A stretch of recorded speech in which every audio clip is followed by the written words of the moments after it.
सह्याद्रीच्या अभेद्य कड्यांमध्ये ढगांच्या कुशीत आणि निसर्गाच्या अथांग वैभवात उभं आहे एक असं शिखर ज्याला प्रत्येक भटक्यांचं स्वप्न असं म्हणतात. कळसूबाई. हो, कळसूबाई. महाराष्ट्राचं एव्हरेस्ट. नगर जिल्ह्यातलं हे शिखर महाराष्ट्राचं सर्वोच्च शिखर. समुद्र सपाटीपासून 1648 मीटर उंचीवरचं, म्हणजे महाराष्ट्राच्या डोंगर माथ्यांची आणि दुर्ग किल्ल्यांची जणू पंढरीच. असं म्हटलं जातं की सह्याद्रीची खरी ओळख करून घ्यायची असेल ना, तर कळसूबाई सर केल्याशिवाय भटकंती ही अपुरीच.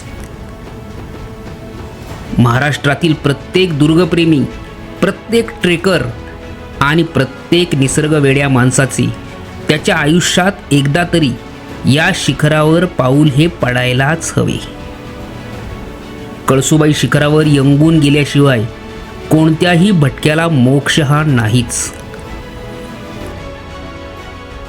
तसं कळसूबाई हे 5,500 फूट उंच असलं तरी देखील त्याच्या पायथ्यापासच्या बारी गावापर्यंत आपण जवळजवळ 3040 फूट उंच आलेलो असतो.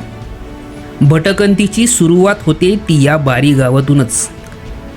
गाव हळूहळू मागं पडतं आणि समोर उभा राहतो सह्याद्रीचा विराट विस्तार.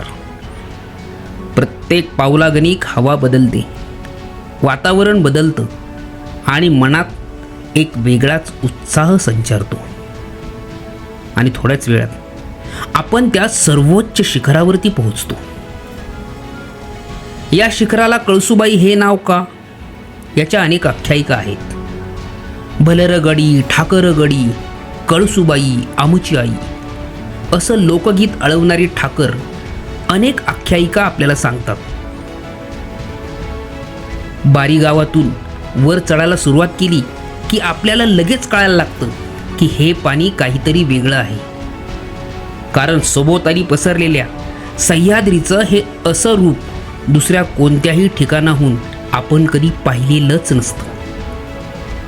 वाटेत 2 अवघड ठिकाणी लोखंडी शिड्या लावलेल्या आहेत आणि एकदा माथ्यावर पोहोचल्यावर कसं सांगू तुम्हाला, समोर असतात ढगांचे महासागर, क्षणाक्षणाला बदलणारं आकाश आणि सह्याद्रीचा अवर्णनीय नजारा. कोणाचेही शब्द अपुरे पडावेत. ढगांच्या पाठशिवणीचा खेळ एकदम सुरू होतो. अवतीभोवती जणू ढगांची दुलई पसरलेली असते. कळसूबाईच्या शिखरावरून उत्तरेला रामसेज, देहरे, त्याच्या मागच्या बाजूला सप्तशृंग, मार्कंडा, धोप, चांदवड हे 7 माळ्याचे काही किल्ले. ईशान्येला विक्तनगड, औंदा, विश्रमगड, दक्षिणेकडे भंडारदरा धरणाच्या बाजूला रतनगड, हरिश्चंद्रगड, पश्चिमेला अलंग, कुलंग आणि मदन आणि अनगडगड, दूर कोकणात माहुली, माथेरान आणि पेब हे गड दिसतात. पूर्वेकडे अक्षरशः नजरेत मावणार नाही असं विस्तीर्ण दृश्य. सह्याद्रीचा भराट वारा छातीत भरून घ्यावा तो या कळसूबाईवरूनच.